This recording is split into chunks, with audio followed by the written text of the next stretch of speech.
Hello, everyone, and welcome back to the Getting Soul Fit podcast and part 2 of the interview with H.G. Tudor. If you didn't get a chance to listen to last week's episode, please do. H.G. Tudor is a world-renowned authority on narcissism and psychopathy. He is also an expert on the subject matter as he is diagnosed with both narcissistic personality disorder and antisocial personality disorder. He has provided consultations to thousands and written many books on narcissism. I will be linking his information in the multiple channels to contact, book consultations, and purchase his books in the show notes. And if you didn't get a chance to listen to part 1, I suggest you do. There's a wealth of information. I came to find his information as referred to me to aid me on my own healing journey from someone my therapist believes is both a narcissist and a psychopath. HG's wealth of knowledge has helped thousands understand narcissism more, break away from narcissistic relationships, as well as empower individuals to heal. HG, welcome back to the show, and I am excited to learn more from you today. Can I just say that honestly, I have learned more from you than I have in my own studies and my own psychology degree thus far. I'm pleased to hear that, and thank you for inviting me back, Melissa. Pleasure to be here. Yeah, thank you. And you gave us a lot of information on part 1. I really appreciate that. And so there's several more questions that I had for you, and some of them, my own audience members have been messaging me when they realized I was going to be asking you more questions, some of these questions. So the word narcissist gets thrown around a lot. Could you define a true narcissist, or rather someone who has narcissistic personality disorder? Well, there is, of course, the definition of narcissistic personality disorder as is defined in the DSM-5. So if one is going by that, then, of course, you have the relevant aspects of that contained within the DSM-5. In terms of the various things that are there with regard to the preoccupation with fantasies and unrivaled success, somebody who requires excessive admiration, someone who's interpersonally exploitative, somebody who lacks empathy, grandiose sense of self-importance, etc. And the difficulty with much of that is that people look at it and think, yes, but what does all of that actually mean? Mm-hmm. What does that translate into? And in order to help people understand, I have explained what a narcissist is from my perspective of being one and being involved and around many more of my kind. And this is always the case with human behavior. We can, of course, talk about a spectrum of behavior. So, all people have narcissistic traits. They exhibit a degree of selfishness, pride, vanity, anger, argumentativeness, and other traits besides. So everybody has them. But when you have a true narcissist, it's much more than just exhibiting narcissistic traits. They are there, they are numerous, and they are strong. But it's far more than that. And when you get over the line to deal with someone who is a narcissist, not narcissistic, but a narcissist, there are, of course, differing types of narcissist, which is something really the DSM-5 doesn't really cater to in the strictest sense of describing NPD. And so a narcissist is an individual. Emotional empathy is an individual that pursues the prime aims when it comes to interactions or potential interactions with other human beings. And those prime aims are control, fuel, character traits, and residual benefits. Very briefly, control is the necessity of having control, actual or perceived, because the narcissist has the ability to create an alternative world where that control is obtained.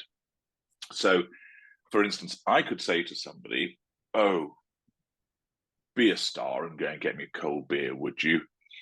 And I'm complimentary and ask them politely. and they go and get me a beer. So I've controlled that person to go and do something for me.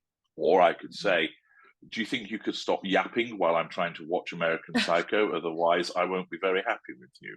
And I perhaps fix them with a glare. And that individual then stops their yapping and stops flapping their gums so I can watch the program, the film in peace. I have controlled that person to stop doing something. But a narcissist can also control as a consequence of smearing, even though it's not directly over that person, or withdrawing ourselves from somebody threatening our sense of control gives us that control. So we can get control directly, indirectly, or also by withdrawal. So control is something that a narcissist must have at all times when we're involved with another person. We have to gain fuel, which basically is our lifeblood. So a response from somebody else, whether it's flattering us or telling us that they hate us or making us a cup of tea or having sex with us or buying us a gift or telling us that we've done a great job or giving us a hug, whatever it might be, those are all different forms of fuel which validate our existence. It tells us that we matter. And invariably, fuel and control can be mixed up together. So, for instance, if somebody says, I love you, HG, that demonstrates to me that they are both under control and they give me fuel. Character traits are just aspects of somebody's personality and lives that we acquire for ourselves and pass off as our own. And, excuse me, when it comes to residual benefits, that's lots of different things. Money, somewhere to live, enjoyable sex, access to networks, a facade, lots of different things. And so the DSM-5 doesn't tell you about those things, but that is part of what a narcissist requires, either with the majority of narcissists subconsciously and unaware that that's what they're actually after, or with a smaller number of narcissists that are aware, we know full well that that's why we're doing it. So sometimes somebody would think, oh, this individual, but he says he loves me and he bought me roses and he took me to nice restaurants. So that demonstrates that he loves me. No, it doesn't. If that person's a narcissist, what's happening there is his narcissism compels him to believe that he loves that person and causes him to be kind and generous and polite to that person in order to do what? Control, to get fuel from them by action and a benefit. So a narcissist in the early stages of a seduction may well take that date or the girlfriend to a nice restaurant and compliment her on how her hair looks delightful. He really likes the outfit that she's wearing, and he pays for dinner, and then he takes her back home, and they go in and they have the hanky-panky. And she thinks, oh gosh, this guy's really into me. No, if he's a narcissist, all that's happening there is his narcissism is directing him to behave in that way to control. It's not about loving her or caring about her. Those are the roots to getting the control and the fuel. So a narcissist is manipulative.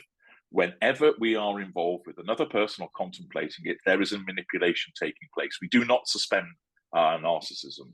There is no such thing as a part-time narcissist. So even as I'm talking to you now, I am manipulating you. Pretty easy, because you've asked me to speak to you and you're carefully listening to what I'm saying. So you're demonstrating you're under control. Your responses are giving me fuel, so we don't have a problem. But I don't suspend my narcissism when I'm engaging this interview with you. I don't suspend my narcissism when I go to the baker's and buy a loaf of bread. My interaction with that person isn't born out of me being polite. It's born out of my narcissism needing me to control.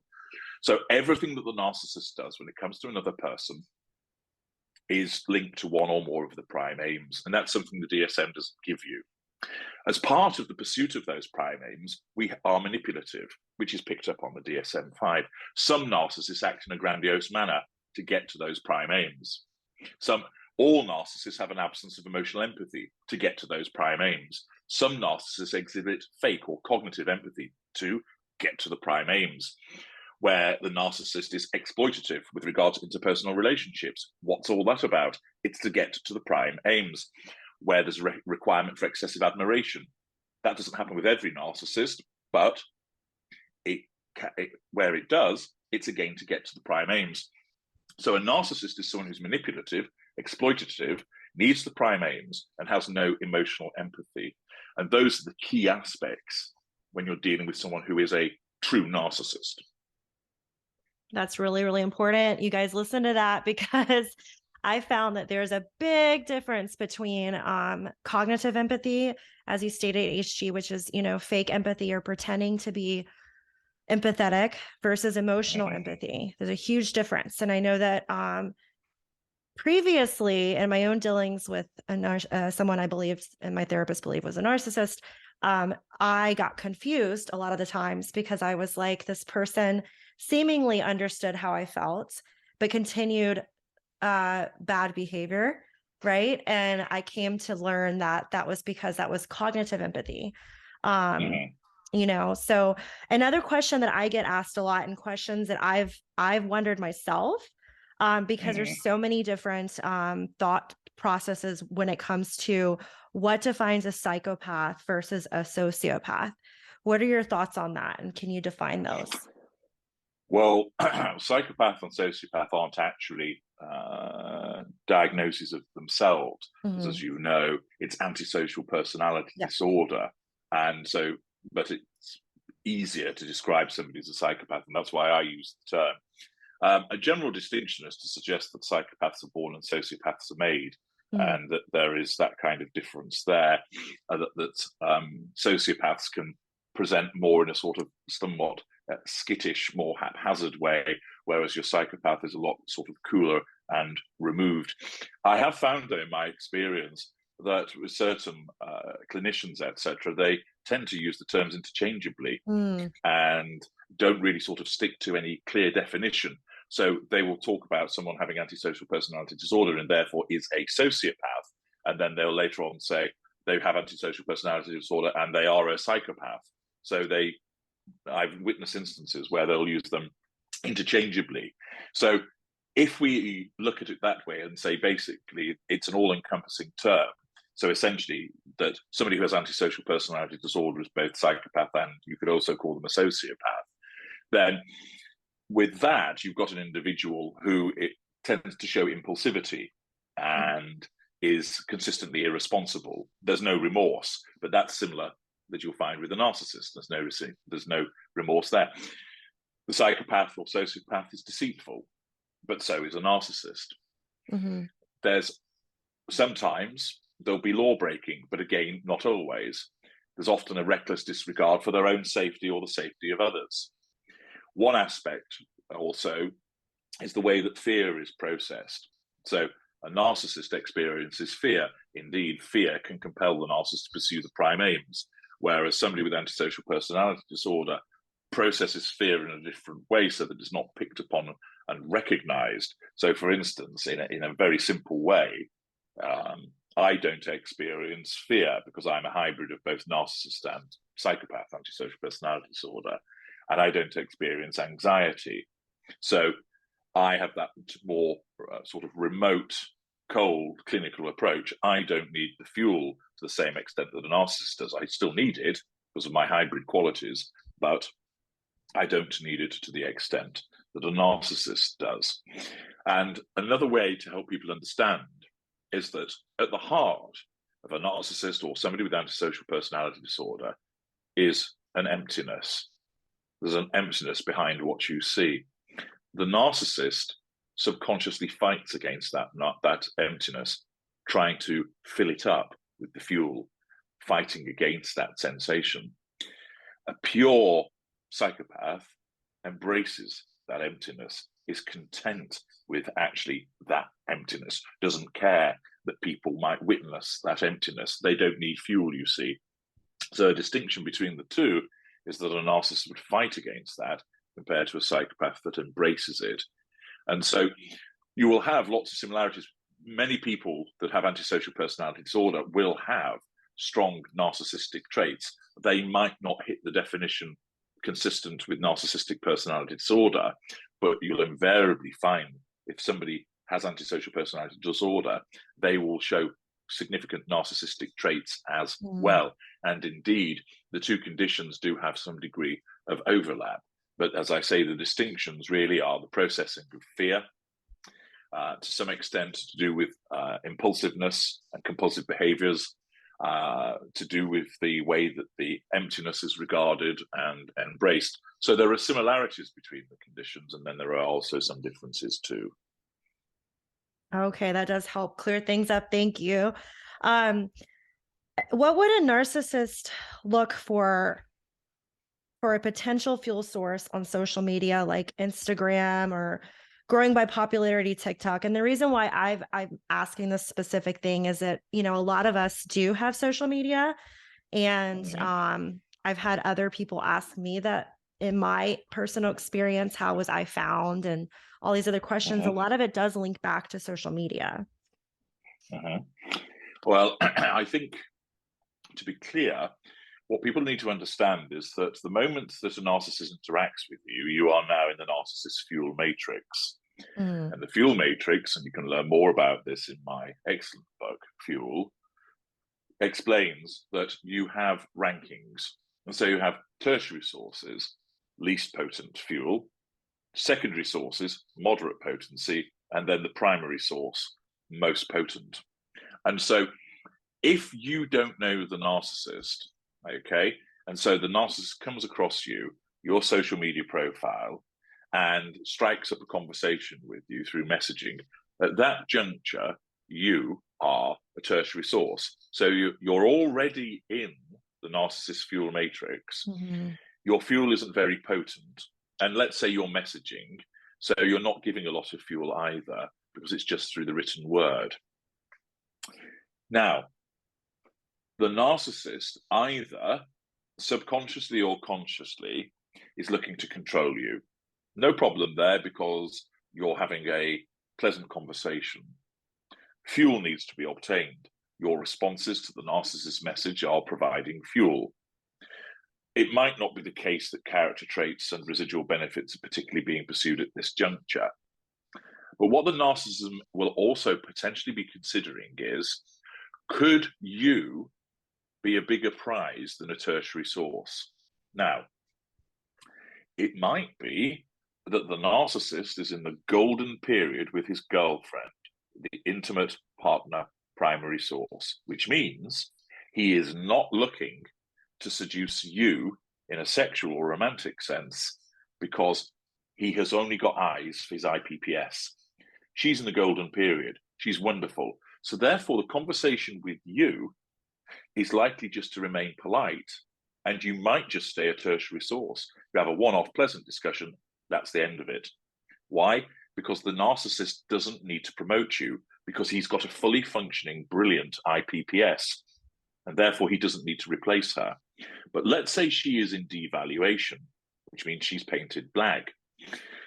This juncture, the narcissist is looking for a replacement, maybe not immediately, and therefore, in the conversation with you, if the narcissist senses subconsciously or sees indicators consciously that you're easy to control, and that you're starting to provide quite a lot of fuel, and that various empathic and class and special traits are being exhibited, which I talk about in my publication, Sitting Target, the narcissism basically thinks this one could make an excellent replacement. This one could become the intimate partner primary source. And therefore, if that sensation arises, the narcissist will then look to draw you in faster. So you could expect to be complimented. You can expect that there'll be a monopolization of your time, lots of messages. And so when the narcissist first interacts with you, it very much depends on what else is going on in the fuel matrix as to whether it goes any further, or whether it just might be a simple interaction to control you and draw fuel. If there is a need to replace the intimate partner primary source, or you're seen as advantageous, that there might be then an escalation. And so the narcissist is looking for things that show that you're easy to control, indicators as to your empathic status. So for instance, that would be things like, what language are you using when you're responding? If it's yeses and nos, that's quite difficult. Whereas if you're more flowery in your responses, and it's, I love this, and oh, I really enjoy talking to you, you're showing that you care, you're showing that you're providing fuel. What's your profile exhibit? Does it show, for instance, that you like to look after animals and rescue dogs? That's an indicator of an empathic trait.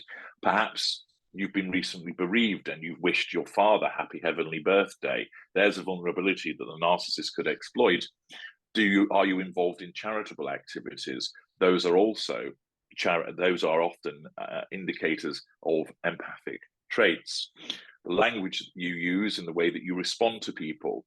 Does the narcissist see, for example, that you prefer nights in rather than tripping the light fantastic? If so, that might indicate that you're, to an extent, perhaps a little bit lonely and that you're not seeing anybody, and therefore, in such circumstances, that you're easier to pick off. So there's lots of things like go into greater detail about all of this in one of my videos, which is the online target, and also in considerable detail in the book Sitting Target, to tell you about the things that we see that indicate that you're going to make a potential intimate partner secondary source, or even intimate partner primary source, and therefore we hone in on those things. And basically it's showing empathic traits, class traits. Class traits are, for instance, if you have a somatic narcissist, therefore one that's interested in appearances and money and so forth. So, for instance, if you put up quite a lot of selfies in your bikini and you're showing off a real hard body, and you're dining out at posh restaurants and you're putting up images of you buying new clothing and you've got a fast flash car, a somatic narcissist will hone in on that. If a cerebral narcissist, you're a member of the Literary and Philosophical Society, play a musical instrument, you're talking about your involvement in film club, a cerebral narcissist will be likely to pick up on that. Class traits are things, for example, have you perhaps been tenderized by a narcissist already? Is there anything in your feed that talks about, people not deserving your trust and all men are wankers, or things like that you're going on about a relationship having gone wrong in the past, or I'm making it my mission to avoid toxic people and so forth? That may show that you've been involved with the narcissist. The narcissist will pick up on that. If, for instance, you've got some kind of vulnerability occasioned by certain fears, so you might say, oh goodness me, Halloween's coming, I can't stand it, I'm terrified of ghosts and things that go bump in the night. Bang, there's a vulnerability that the narcissist might pick up on. And there's lots of different ones. But essentially, what you put out there in cyberspace, a narcissist will either subconsciously or consciously pick up on, and it will help the narcissist determine whether you're a decent target. So people really should have regard to just how much they're showing the world through that window of social media. Yes, very, very important message there. And also, you guys use the art of discernment when it comes to who you accept, who requests to follow you on social media as well.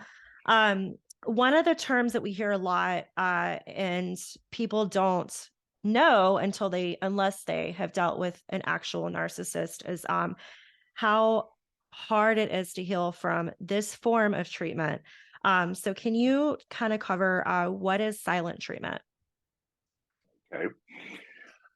The silent treatment can take two forms in terms of a present silent treatment or an absent silent treatment. So a present silent treatment is the assertion of control over the victim by a present withdrawal. Namely, we're in the same room as you, but we don't talk to you. We might sit and glare at you, give you the cold shoulder, sit there with our arms folded, possibly certain narcissists sit there sulking. And what's happening there is, because you have to be controlled, the narcissist goes to the silent treatment and essentially withdraws from you, but is actually still there. And in the narcissist's head, they will be thinking, you're a terrible individual and that merits not talking to you. There will be some perceived slight against the narcissist. And that silent treatment is designed to assert control over you, because invariably, rather than the victim go, oh, well, if you're going to be a big gay baby sulking, I'll go and do something else and walk off. Most victims go, what's the matter? What's the matter? Why aren't you talking to me? What have I done wrong? What have I done wrong? And when you're doing that, although you're asking questions of the narcissist, they are about yourself rather than the narcissist. So what have I done wrong? What have I said to upset you? So you're actually, although you're asking questions, you're not really putting the narcissist under any pressure there. You're exhibiting that you're the one that's feeling the pressure. thus showing that you're being controlled, and your responses are giving fuel to the narcissist. So the narcissist is getting what he or she wants.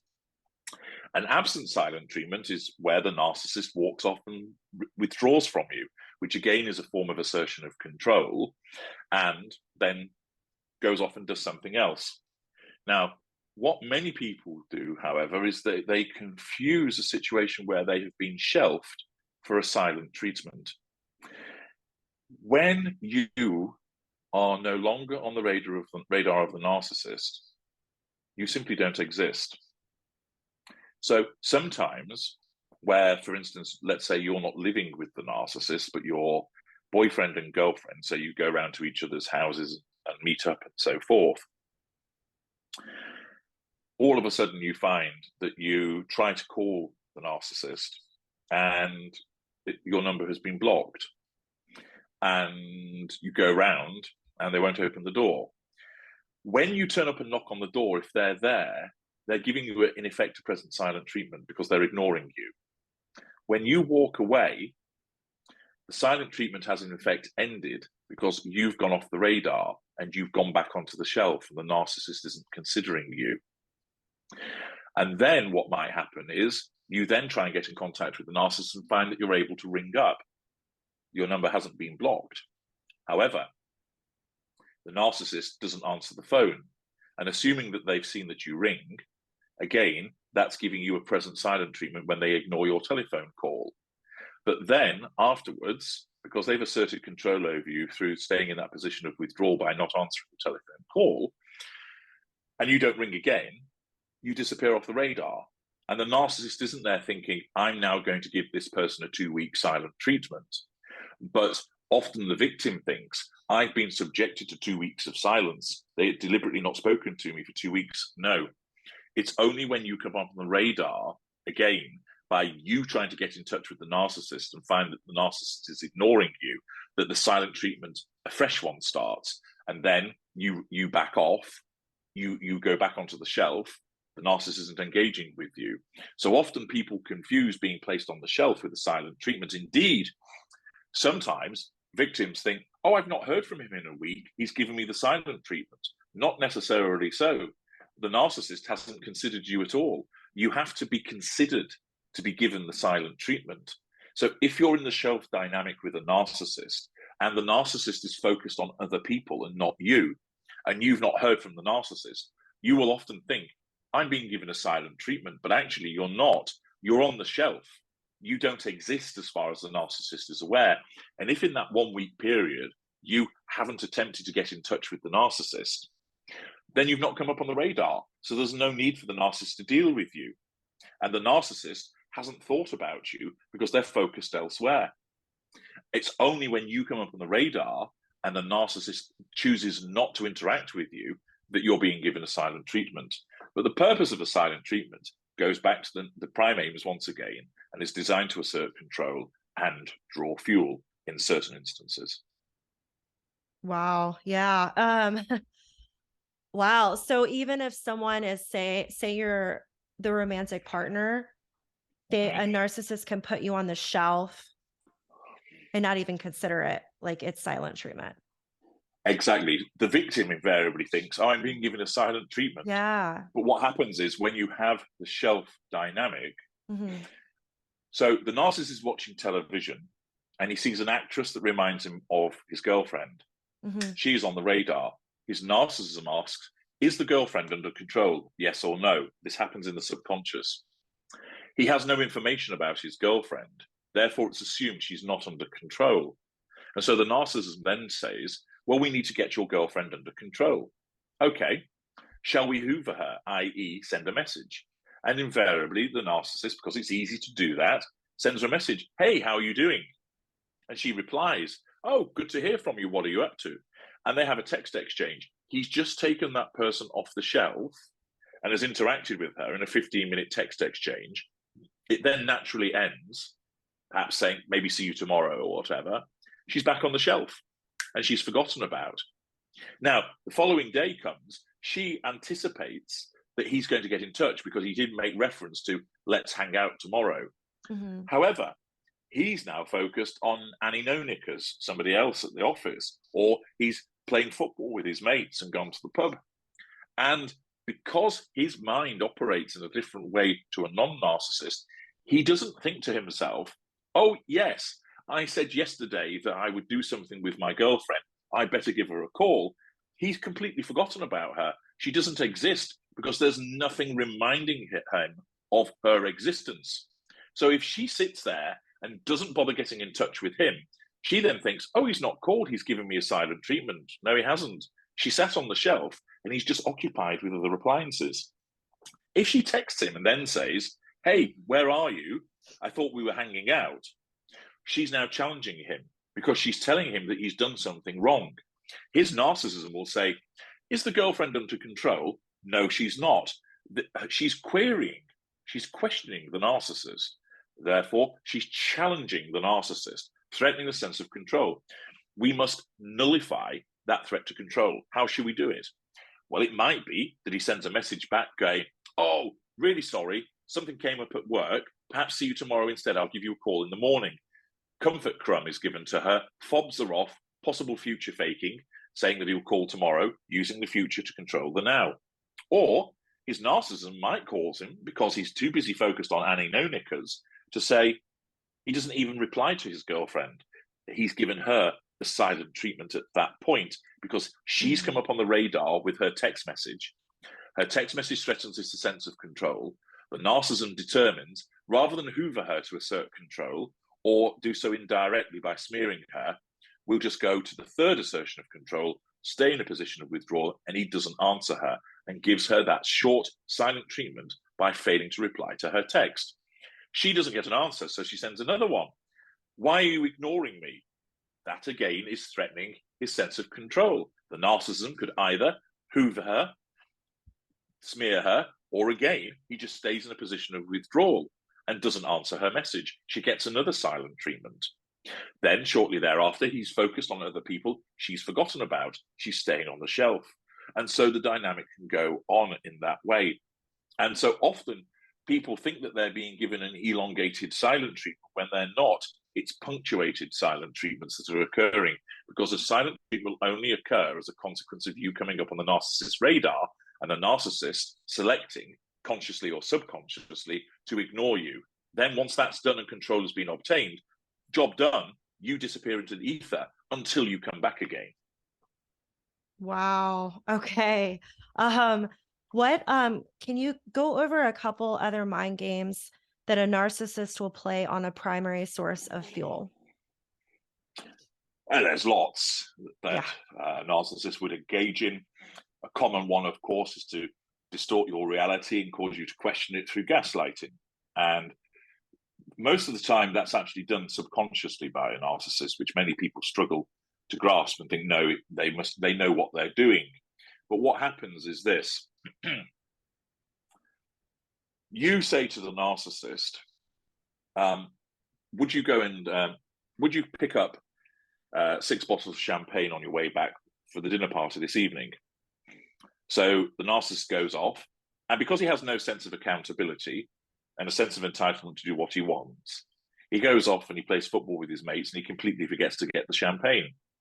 And when he comes back in, the first thing his girlfriend says to him is, did you buy the champagne? She's challenging him. She's threatening his sense of control. And the first line of the narcissistic defense is denial. So he'll go, what are you talking about? You didn't ask me to get any champagne. And she'll go, yes, I did. I said to you this morning to get some. He goes, no, you didn't. Now, at that point, because he's an unaware narcissist, he is not doing this. Oh, I know she asked me for the champagne, but I'm going to be bloody minded and deny that she asked me. He actually believes she never asked him, because the way that his brain is wired, it revises history to delete what has gone on before and tell him with complete conviction she never asked. So when she keeps insisting to him, I said to you to get the champagne, he's thinking, are you nuts? I know that you never asked me to get the champagne. You're accusing me of forgetting it. There's something wrong with you. And to the victim, she's thinking, I remember telling him to get the champagne. How can you stand there and tell me a barefaced lie? But in his world, it isn't a barefaced lie. He genuinely believes that she never asked him. So the consequential impact is that she's being gaslighted, but it is actually because it's an unaware narcissist, and he has to do it seamlessly, effectively, without hesitation or demurrament. It has to be done in that way, and that his narcraft can't trust him to do it consciously. So it causes him to believe his own lies. But that mind game there is that she is told that she's wrong, and he denies her reality.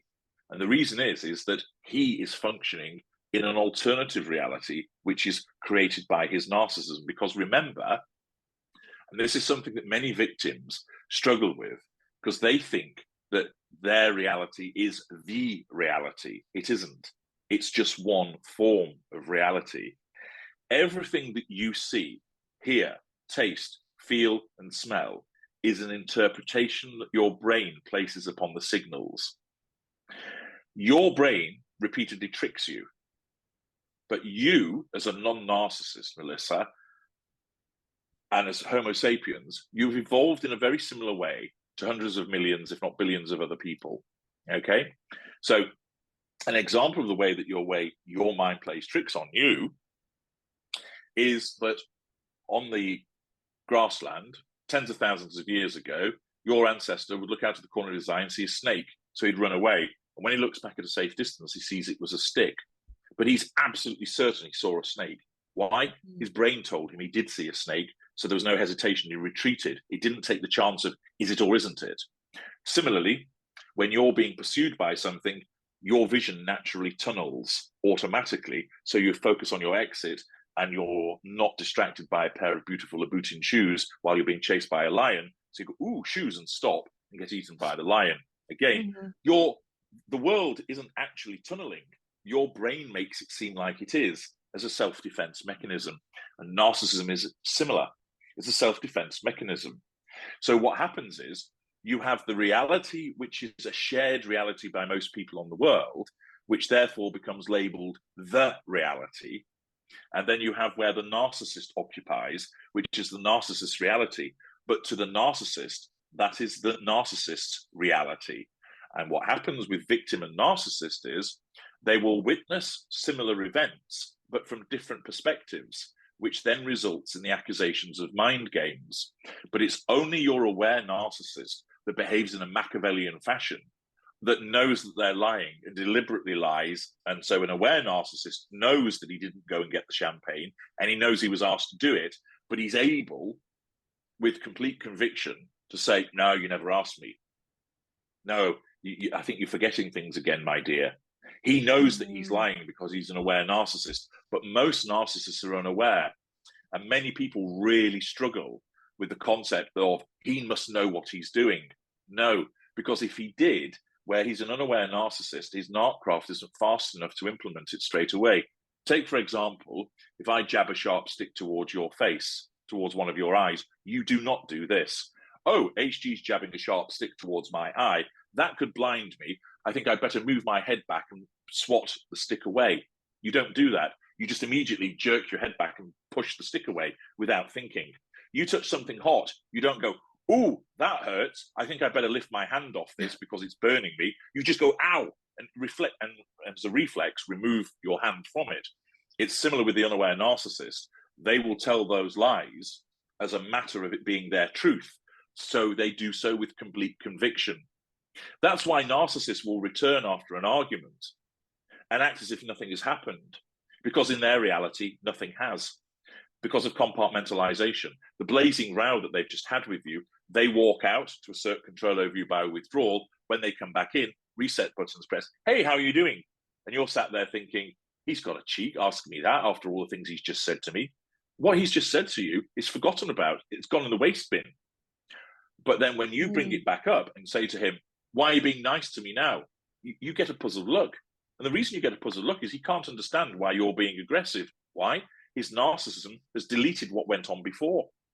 If you then say to him, you've got a cheat coming in here playing all nice with me after all the horrible things that you've just said to me, Again, he may well deny it. What are you talking about? We just had a massive row. No, we haven't.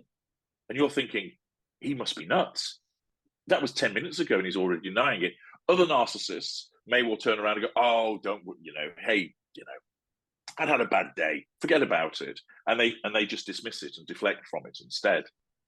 Whereas anybody else, if they had a huge row, they would probably stay out of the way for a while to let things cool down and then would come slinking back, being all apologetic, because they know what's gone on beforehand.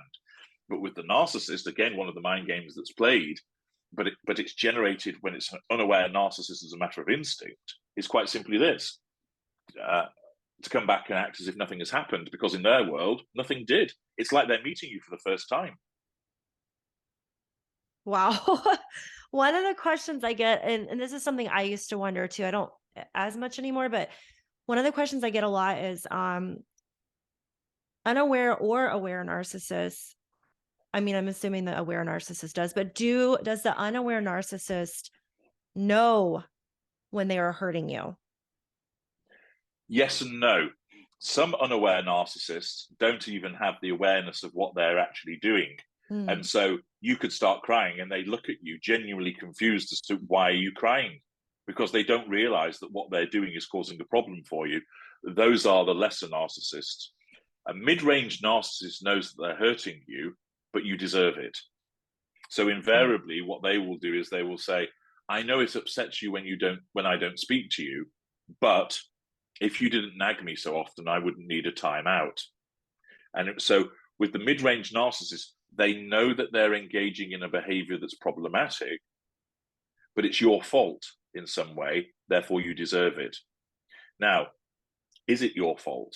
Well, from the narcissistic perspective, it is. And this is when the narcissist will use the truth, the half-truth, or nowhere near the truth against you. So let's use our silent treatment and nagging example. A narcissist says to you, I need a timeout, and that's why I don't speak to you, because you're always nagging me. You've never nagged the narcissist once. Therefore, the narcissist is using an outright lie. It's nowhere near the truth. But his narcissism convinces him that you are a nag. You'll notice often narcissists talk in terms of absolutes. You never do this. You always do this. There's never any gray about it. You're always on my case. You never tell me you love me. You're always flirting with other people. Okay? And that's the black and white thinking that's being exhibited. So there, the narcissist uses a complete fabrication. You actually did, in another scenario, you did nag the narcissist, but you only nagged the narcissist because it's his job to take the trash out, and he doesn't do it. That's a half-truth, because he did something first that caused you to nag him, which caused him to give you a silent treatment. And his narcissism edits that film to cut out his bad behavior at the beginning so that he's not accountable, because accountability affects control. And instead, what then happens is the film starts partway through with you nagging him for no reason. It forgets about the fact that he'd not taken the trash out. That's a half-truth. And then sometimes the narcissist will use the truth against you. So you may well have been nagging him for no reason. That threatens his sense of control, so he uses that against you. So you'll commonly see some narcissists may call out another narcissist for their behavior using the truth of their behavior. So a narcissist can tell the truth, and the narcissist can use the truth as you understand it to be. So there is a confluence of those two perspectives that I was talking about. So and a good example of that involved Harry's wife and the broadcaster Piers Morgan. Piers Morgan's a narcissist as well as Harry's wife, and he repeatedly calls out her behavior. And some people say, oh, well, Piers he's not a narcissist, he's just telling the truth. No, he's a narcissist using the truth as you understand it against Harry's wife to assert control over her. That's what's happening. In the same way, when I share all of this brilliant, insightful information with you, I am using the truth of the way that my kind behave to assert control over my viewers and readership in a benign way by giving you the truth of how we function so that you gain that understanding. By sharing that information with you, I'm not doing it because I care. I don't have any emotional empathy. I'm not being altruistic. I share this information. I use the truth to control all of you and your responses give me fuel, and it extends my legacy, which is a residual benefit, which is the main reason that I do all of this. But I'm using the truth of the way that we behave to get to the prime aims in terms of my interactions with my readership and viewership. Wow. And I have listened to some of your other interviews where people, I'm glad you brought that up, have asked you, well, then are you doing this to be nice? Are you are you trying to help everybody? So I'm glad you spoke to that. So what is mirroring? Okay. So with mirroring, that is a form of manipulation whereby we, in essence, use your own character traits and we replicate your behavior because human beings have a herd mentality, and it's the birds of a feather flock together idea. So you feel at your safest with someone that's similar to you, and you feel attracted to somebody that is similar to you. So what happens is, when it comes to the seduction of a romantic partner, you, as a non-narcissist, are actually seeking your other half. You're seeking not a facsimile, but a very similar version of who you are. So you're seeking someone of similar levels of physical attractiveness to you, somebody of similar levels of intelligence, similar moral outlook, similar political or religious views, not necessarily identikit. There will be some differences. You'll have someone who has similar tastes in music or art or entertainment, similar sexual preferences, and so forth. And so what happens is, the narcissist, in order to control you, picks up on this. And what we do is we mirror yourself back at you. So if you are interested, let's say, in equestrianism, the narcissist will demonstrate an interest in equestrianism. If you don't like a particular type of food, the narcissist will mimic that by saying, no, I don't like Mexican food either. It tends to repeat on me. Let's go and have an Italian instead, knowing that you really like Italian food.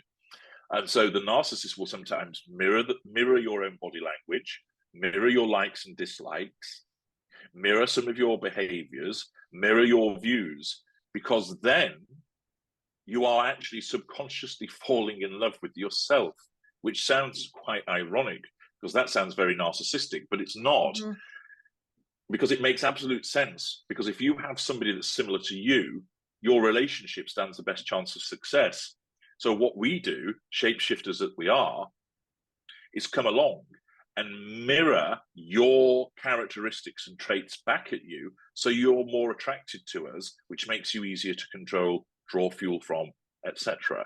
So mirroring is mimicking your behaviors, and it's not just you. We will do it with other people, with people that we're friends with somebody that we've met just in a bar, in order to assert control over them. So it's a form of manipulation that is done to assert control and draw fuel, and maybe lead to the pathway to certain character traits and residual benefits. Well, and the eye-opening thing there too is sometimes a narcissist will tell you, without using that word mirroring, they won't say I'm mirroring you, but the person that I dealt with, they actually looked at my phone when I wasn't looking and downloaded a station on my Pandora that not many people have, because it's a soundtrack, and they put it on their phone and then proceeded to play that for me later so that I could be like, oh my gosh, you have this station too? Not many people have that. You know? Yeah, that's mirroring.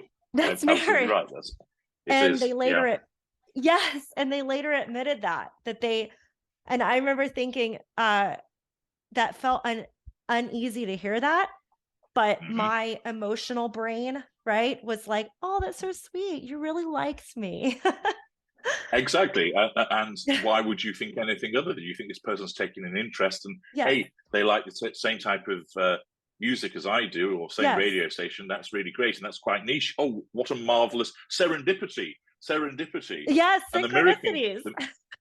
the mirroring can go even further because what you can have is that a narcissist may actually start to adopt, and we use this again. For instance, one of the ways that Harry's wife asserts control over Prince Harry is by duplicating his dead mother, Diana, the former Princess of Wales. Oh So my what she did God. is she wore a similar perfume to that, which was worn by Diana. In certain instances, she dresses like her. She adopts this humanitarian stance like Diana did. That gives So me chills. she mirrors her spouse's dead mother, acquiring her character traits in order to tighten her control over him. So she's not necessarily mirroring, in that instance, Prince Harry's characteristics. She's mirroring his dead mother's because that resonates. Her narcissism picks up on the fact that that resonates with him because he has a vulnerability. He lost his mother when he was a young boy, and therefore that vulnerability can be exploited by her as a narcissist by subtly doing things, although they're not that subtle because we picked up on them, to duplicate Diana so that it makes him feel subconsciously at home with her, thus making him easier to control. Oh, that's wow. That's what about I didn't add this on my questionnaire, but that made me think of something. What about would a narcissist use a behavioral pattern that they picked up on a prior primary source of supply and use that on a current? So in other words, yes, okay. certain narcissists sort of have a standard modus operandi. A common one, for instance, is the use of music to seduce. So Okay. what will often happen is, and certain narcissists, of course, lack any imagination or originality whatsoever. So they'll almost have a stock playlist of romantic tunes, which he used on Anna, and then he used on Belinda, and then he used on Claire, and then he moved on Deborah, and then he used it on Eve. So each girlfriend gets that same set of songs. And if they were ever to happen to talk to one another about their involvement with Nick the narcissist, they'd go, oh, yes, when we first met, he played, I don't know, The Power of Love by Frankie Goes to Hollywood. And you go, oh, he played that for me after our first date. Yes, and me too. Because his narcissism recognizes that that worked. So he'll try it again. And he'll try it again on the next one. And it's basically particular types of narcissist, they don't have a very wide bandwidth in terms of their capabilities. And the narcissism wants the maximum return for the minimum investment. So if it's worked before, there's a good chance that it'll work again and again and again. And as the old maxim says, if it ain't broke, don't fix it. So his approach doesn't need too much deviation. And so similarly, it might be the case that he always purchases a particular perfume or a bottle of perfume as a gift. So he does that with A, then B, then C, then D. It might be that he always takes them to a particular type of romantic restaurant, a really cozy Italian, for example. So he takes A to it. And then when she's out of the way and he starts with B, he takes B. And if they were all to get together, find out that they were all taken to San Carlo restaurant. And it almost becomes quite chilling for some victims because they find out that he used the same music, he said the same things to them, he bought them the same gifts and took them to the same places. And you think, oh, it was special. You know, he said, I've never been here before, but this is now our restaurant, which is precisely what he said to the previous intimate partner primary source and the one before that and the one before that. And even though the waiter thinks, oh, Nick's in again with a different woman, but doesn't say anything, of course, Nick behaves because his narcissism dictates to him that way, as if he's doing this for the first time. Nick, being an unaware narcissist, doesn't think there and say, oh, well, here I am with Eve in San Carlo, and I brought Deborah here, and I brought Claire here, and I brought Belinda here, and I brought Anna here. He thinks he's doing it for the first time because that's what his narcissism guides him to do. But yes, a narcissist, particularly those of lesser and mid-range, because they have less evolved narcissism and their narcraft is more limited, will engage in very similar behaviors in the way that they seduce people. There will sometimes, of course, be variations on the theme, but if it worked with A, you'll give it a whirl with B, and it'll work with B, so therefore there's a good chance it'll work with C, and so on and so forth. I experienced that, but I also experienced the individual saying a quote that his ex-wife said to him before. And when I said, doesn't so-and-so say that? He looked like someone had like hit him with a dump truck. So he was using So, her quotes. so what's happening there is there's character trait acquisition from his ex-wife. Mhm. He's using her words and passing them off as his own. Yes. Again, in the same way that you'll have certain narcissists that will come out with something, and they think that they're telling you some brilliant, profound quote, and actually everybody realizes, no, you just nicked that from JF Kennedy, or you pinch that from, you pinch that from J.K. Rowling or something. She wrote that in a Harry Potter book, and you're trying to pass it off as your own. And that's because the narcissist has no boundary recognition, operates with a sense of entitlement. Some narcissists know that they pinched it and they know that they're passing it off and they don't give a rat's ass about it. But most narcissists honestly are led to believe by their narcissism that they're the first person to say that. And again, with Harry's wife, she does this repeatedly. You can see that when she makes speeches and she puts stuff on her TIG blog, etc., she really thought she was telling you stuff that nobody had ever done before. So when she talks about being a mum, we've had billions of mums throughout the history of the world, but she relates it as she's the only person that's ever given birth. And of course, there's an argument as to whether she actually has or not, but that's something else. But she talks about it as if she's the only person that's ever done it. That when she talks about being authentic and organic, that those are words which suddenly she's used in combination to great effect, and that it's a groundbreaking revelation. Everybody else is thinking, what's this utter horse shit of a word salad that I'm listening to? But she honestly thinks that it's brilliant, that what she's telling you, and all she's doing is regurgitating things that she's heard elsewhere, but she doesn't realize that because her narcissism doesn't allow her to know it. Wow. Oh my gosh. And actually, I've heard this before too, with the person I'm speaking about. He threatened me not to talk to his ex-wife. He set up an ultimatum because they have children together, and he's like, I'm glad that you're getting along with my ex-wife, but just so you know, you are not to speak to her one-off. I do not want you becoming friends with her.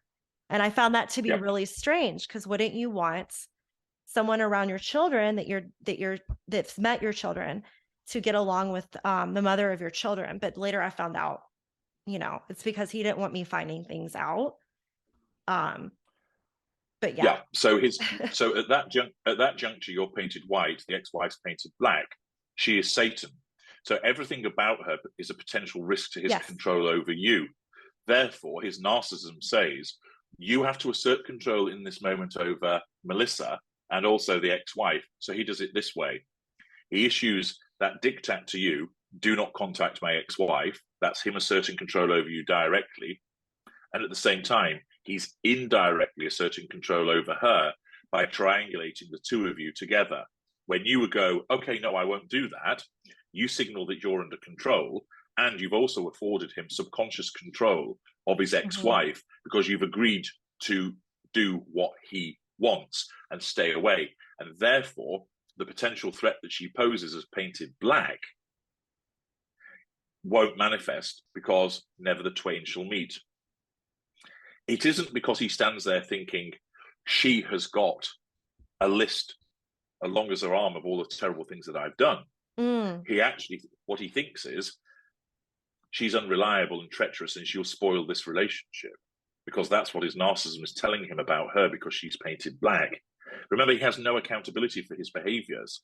So he's not going to think to himself, I know I treated her like crap, and that's why she's got an axe to grind against me.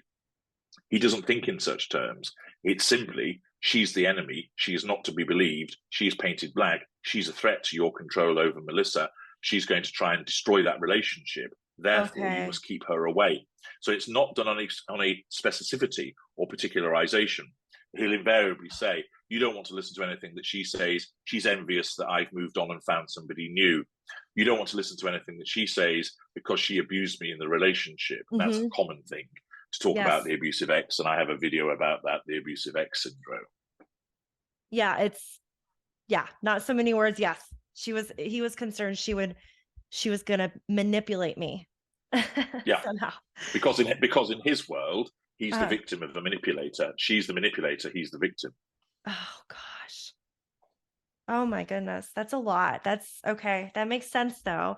Um, one of the most important questions that a lot of people that I've spoken to always ask is, what is trauma bonding and how do you break this to start to heal?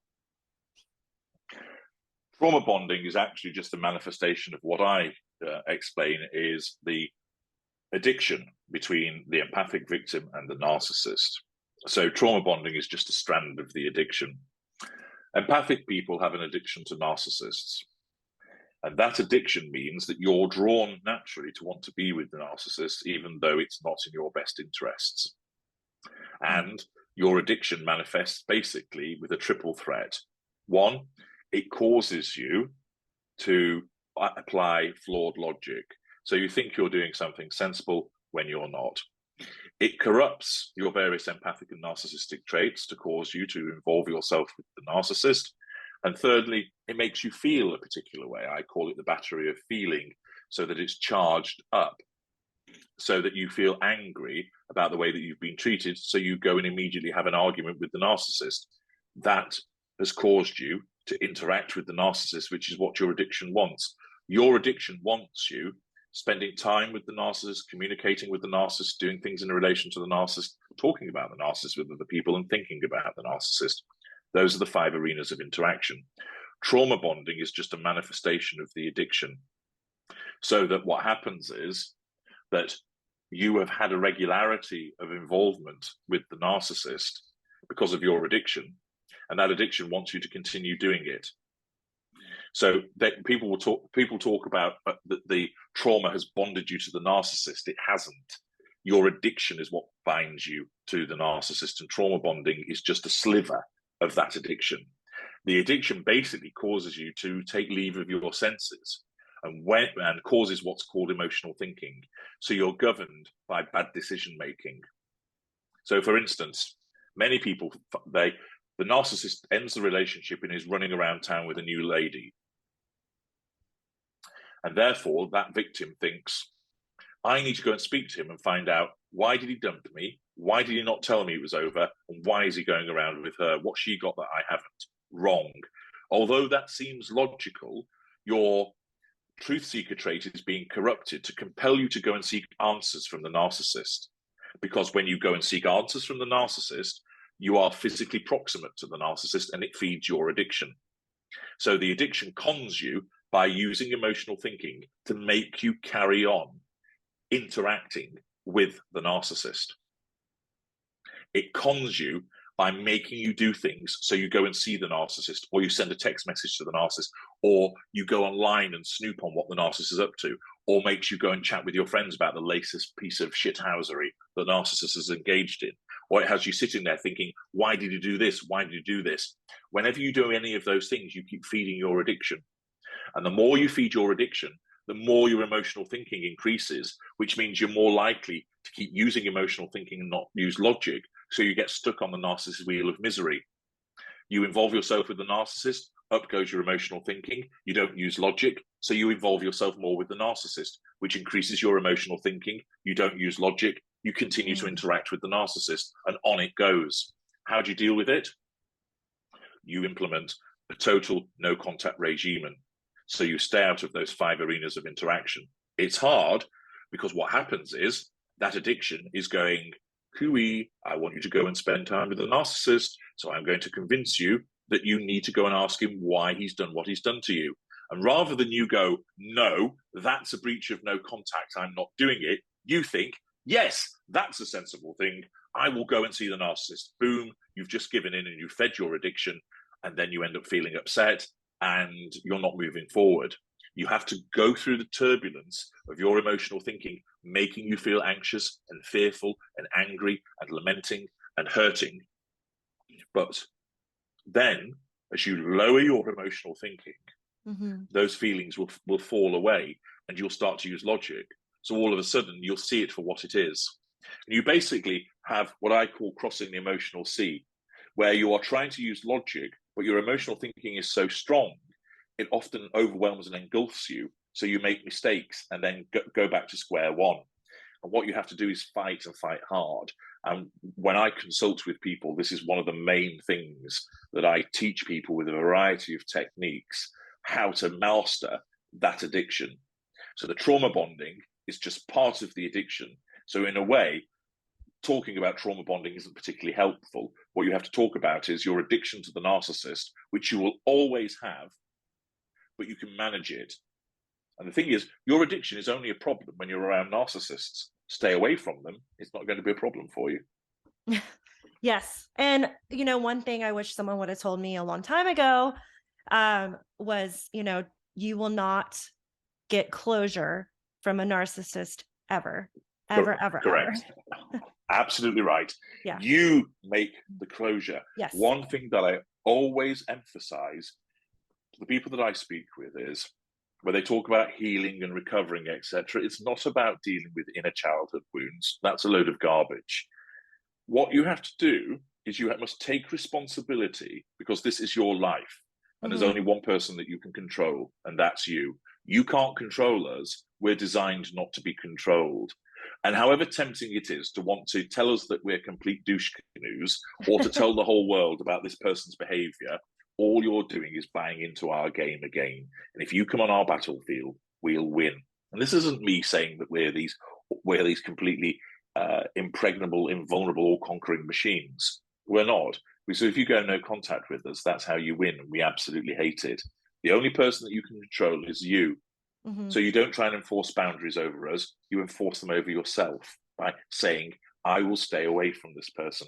I will not go and see them. I will change my number so they can't contact me. I will delete their number so I do not contact them. I will come off social media. I will resist that voice saying, have a sneak to see what he's doing.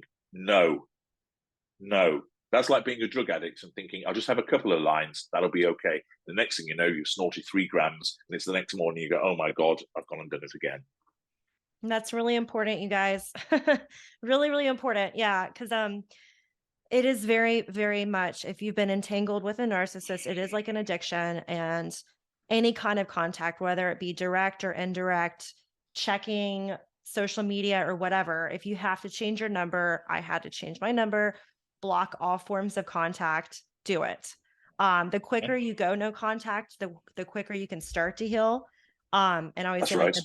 and then the best people say, well, karma. How can I get karma? And I'm like, you're not going to get karma. The best form of revenge is no revenge. Just do you. That's all you can do. That's right. Well, karma is just a device to make people who've been defeated feel better about themselves. Yeah. And actually, the true definition of karma is what you did in your past life.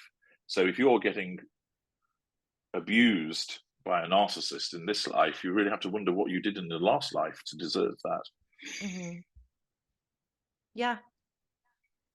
So, well, I appreciate your time with you today, HG. Thank you again so much. I will leave your links again in the show notes for individuals to book consults with you. Highly recommend it. I've had a consultation with you and it really helped me. And also book links for access to your books of extensive knowledge. Is there anything else that you would like to add or comment on anything for the listeners?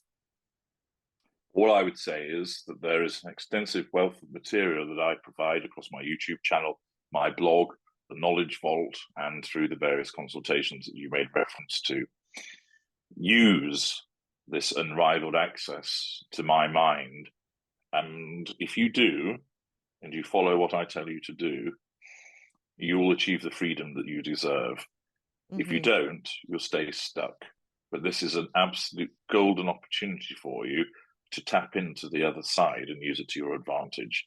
I'd heartily recommend that people do. Absolutely. Well, thank you again. I really appreciate it. Not at all. You're very welcome.